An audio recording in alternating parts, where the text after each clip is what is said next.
ఆంధ్రప్రదేశ్లో కూటమి ప్రభుత్వం అధికారంలోకి వచ్చి ఏడాది కాలం అవుతుంది. ఈ ఏడాది కాలంలో మీరు ఏం చేశారయ్యా అని ఎవరైనా అడిగితే మాది సుపరిపాలన సుపరిపాలన సుపరిపాలన ఈ మాట మనం వింటూ వస్తున్నాం. ఇది సుపరిపాలన కాదు, శుద్ధ దండగ పాలన. ఇది సుపరిపాలన కాదు, సూపర్ 6కి ఎగనామం పెట్టిన పాలన. జగన్మోహన్ రెడ్డి గారు ఈ రాష్ట్రంలో ఉన్న పేదవాళ్ళందరికీ కులం మతం పార్టీ చూడకుండా అన్ని సంక్షేమ పథకాలు తాను ముఖ్యమంత్రి అయిన మొదటి సంవత్సరం నుంచే 5 సంవత్సరాలు ఏ విధంగా ప్రతి ఇంటికి కూడా అందజేశారో మనం కళ్ళారా చూసాం. అంతకు మించి ఇస్తానన్న చంద్రబాబు నాయుడు కూటమి ప్రభుత్వం ఈ ఏడాది పాలనలో ఒక్కటంటే ఒక్కటైనా ఇవ్వటానికి ముందుకొచ్చారని నేను ప్రశ్నిస్తున్నా. ఈరోజు సుపరిపాలన అంటే ఏంటి? 1,60,000 కోట్లు అప్పు చేయటం సుపరిపాలన. ఫస్ట్ ఏడాదే 81,000 కోట్లు ప్రజలకి ఎగనామం పెట్టడం సుపరిపాలన. చెప్పిన సూపర్ 6లో ఒక్కటి కూడా అమలు చేయకపోవటం సుపరిపాలన. ఈ రాష్ట్రంలో ఆడవాళ్ళ మీద దేశంలో ఎక్కడా జరుగునటువంటి విధంగా అత్యాచారాలు, వాళ్ళని హత్య చేయటం, ముక్కలు ముక్కలు చేయటం, పొదల్లో వేసేయటం, పూడ్చిపెట్టడం, దీన్నే సుపరిపాలన అంటారా? 17 మెడికల్ కాలేజీలని అమ్మకానికి పెట్టడం సుపరిపాలన అంటారా? లేదా రాష్ట్రం మొత్తం డ్రగ్స్ గంజాయి డోర్ డెలివరీ చేయటాన్ని సుపరిపాలన అంటారా? లేదా సందు సందుకి గొంతు గొంతుకి మందుబాబులను తయారు చేయటాన్ని సుపరిపాలన అంటారా? లేదా విద్యుత్ ఛార్జీలని పెంచేయటం, నిత్యావసర వస్తువుల ధరలు పెంచేయటం, పెట్రోల్ డీజిల్ ధరలు పెంచేయటాన్ని సుపరిపాలన అంటారా? దేన్ని సుపరిపాలన అంటారో వాళ్ళు ఒక్కసారి చెప్పాలి. అసలు CBNలోనే అన్నీ ఉన్నాయి. C అంటే చీటింగ్, B అంటే బాధుడే బాధుడు, N అంటే నేరాలు. చంద్రబాబు నాయుడు ముఖ్యమంత్రి అయిన మొదటి ఏడాదే ప్రజలకు ఇవ్వాల్సిన ఆయన ప్రామిస్ చేసినవి ఏవీ చేయకుండా 81,000 కోట్లని ఎగ్గొట్టి చీటింగ్ చేశాడు. ఆయన ముఖ్యమంత్రి అయిన మొదటి సంవత్సరంలోనే రిజిస్ట్రేషన్ ఛార్జీలు పెంచాడు, విద్యుత్ ఛార్జీలు పెంచాడు, పెట్రోల్ డీజిల్ ధరలు పెంచి బాధుడే బాధుడని ప్రజల్ని బాధ వదిలాడు.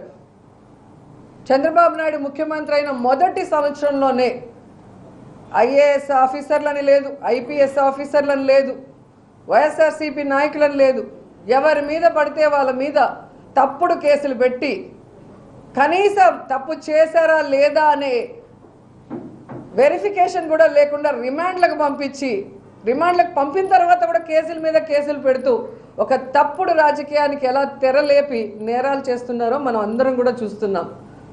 సో ఈరోజు ఒక తప్పుడు రాజకీయానికి విత్తనం పెట్టాడు. ఇది ఎక్కడ పోయి ముగుస్తుందో ఎవరికి అర్థం కాని పరిస్థితి ఈరోజు.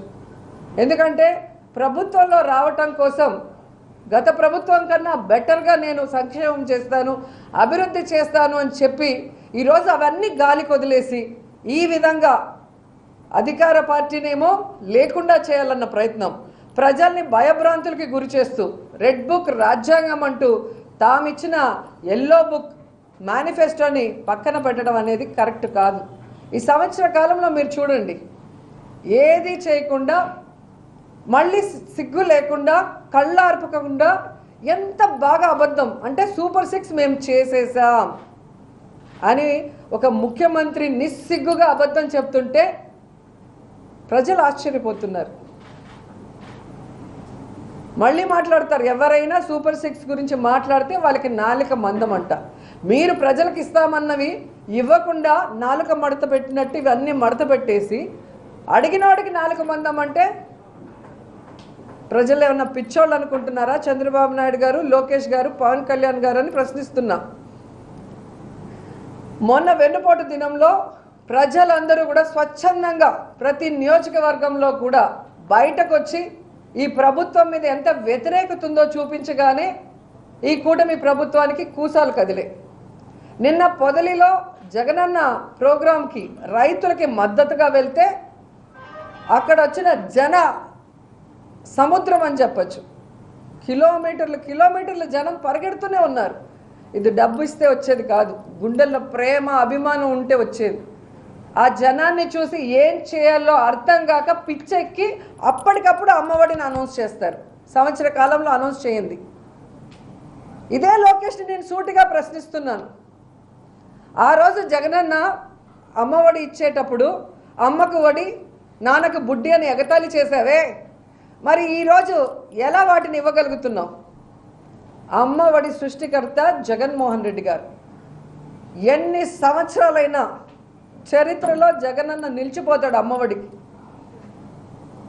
పేదవాడికి మంచి చదువును అందించే విధంగా వాళ్ళకి స్కూల్స్ రెనోవేట్ చేసి వాళ్ళకి బుక్స్, యూనిఫాము, పౌష్టికమైన ఆహారాన్ని ఇచ్చి వాళ్ళకు ఒక నాణ్యమైన చదువుని ఇస్తే జీవితంలో స్థిరపడతారనుకుంటే దాన్ని ఎంత ఎగతాళి చేశారు. ఈరోజు మీరు దాన్ని అమలు చేస్తున్నారంటే ఆ అమ్మఒడి పవర్ ఏంటో ఒకసారి తెలుసుకోండి. జగనన్న పిల్లలకి పరిశుభ్రంగా ఉండాలని మెయింటెనెన్స్కి ఒక సచివాలయ సెక్రటరీ ద్వారా ఒక 1000 రూపాయలు తీసుకుంటే ఎంత నానాయాగి చేసావు? జగన్ సైకో అన్నావు. మరి ఈరోజు నువ్వు ఒక్క బాత్రూమ్ కూడా కట్టలేదు ఏ స్కూల్లో కూడా. మరి దేనికి 2000 కట్ చేసావు? అప్పుడు నిన్నేమనాలి? సైతాన్ అనాలా, సైకో అనాలా, లేకపోతే ఏమనాలో నువ్వే కాస్త చెప్పు అని అడుగుతున్నాను. కనీసం 10వ తరగతి పేపర్స్ని దిద్దడం కూడా మీకు చేత కాకుండా పిల్లల భవిష్యత్తుని సర్వనాశనం చేసిన నీకు జగనన్న గురించి మాట్లాడే అర్హత ఉందా అని అడుగుతున్నాను లోకేష్ని. నిన్ను చూసి లోకేషా జోకేషా అని ఈరోజు అందరూ నవ్వుకుంటున్నారు. ఏం జరిగినా నిమ్మకు నీరెత్తినట్టు పవన్ కళ్యాణ్ గారు. ఎవడు ఏడ సస్తే నాకేంటి, ఎవడు ఎక్కడ కొట్టుకుపోతే నాకేంటి, నేను ఎమ్మెల్యే అయిపోయా, డిప్యూటీ సీఎం అయిపోయా, నాకు పవర్ ఉంటే చాలు, నాకు హెలికాప్టర్ ఉంటే చాలు, నాకు ప్యాకేజ్ ఉంటే చాలు అన్నట్టు ఉన్నాడు. కానీ ఈరోజు పిల్లల జీవితాలు నాశనం చేస్తుంటే పేపర్ కరెక్షన్లో అన్ని తప్పులు దొర్లి పట్టించుకోడు. రాష్ట్రంలో ఇంతమంది ఆడపిల్లల్ని చంపేసి ముక్కలు ముక్కలు చేసేసి విసిరేస్తుంటే కూడా మాట్లాడు. రైతులకి ఎవ్వరికి కూడా గిట్టుబాటు ధర లేక ఈరోజు ఆత్మహత్యలు చేసుకునే పరిస్థితికి వస్తుంటే కూడా నోరెత్తి మాట్లాడు. ఇలాంటి వాళ్ళకి ఎందుకు ఓట్లు వేసామని ఈరోజు ఎవరైనా వేసిన వాళ్ళు ఉంటే వాళ్ళు కూడా తలలు కొట్టుకుంటున్నారు. ఒక్కటే హెచ్చరిస్తున్నాం కూటమి ప్రభుత్వాన్ని, మా దగ్గర అధికారం ఉంది, మా దగ్గర పోలీస్ యంత్రాంగం ఉంది, మేము ఏమైనా చేయగలము అనుకుంటే మీ హనీమూన్ పీరియడ్ అయిపోయింది. సంవత్సర కాలం మీరు ఏ విధంగా అయితే దొంగ కేసులు పెట్టి కొమ్మినేని గారు లాంటి వాళ్ళని పెట్టినప్పుడు సుప్రీంకోర్టు ఎలా చెంపదెబ్బ కొట్టిందో మీరు చూశారు. సో మీ బ్యాడ్ టైం స్టార్ట్ అయింది.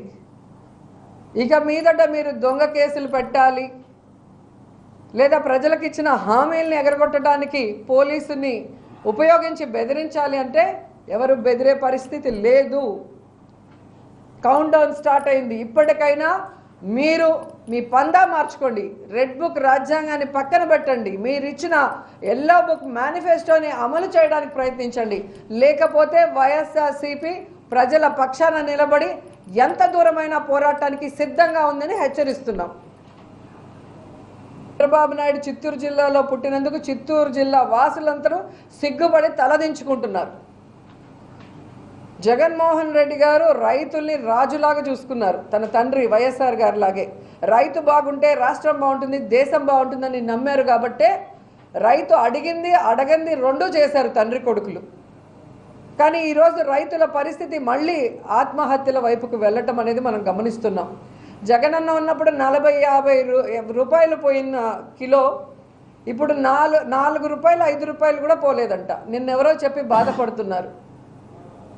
ఇక్కడైతే తిరుపతిలో కొన్ని వాళ్ళ సామాజిక వర్గానికి చెందిన ఫ్యాక్టరీల్లో వాళ్ళవి మాత్రమే అన్లోడ్ చేసుకుంటున్నారు, మిగతా వాళ్ళవి చేసుకోవట్లేదని నాకు చెప్పినప్పుడు నిజంగా ఆశ్చర్యపోయాను, ఇలా కూడా ఉంటుందా అని.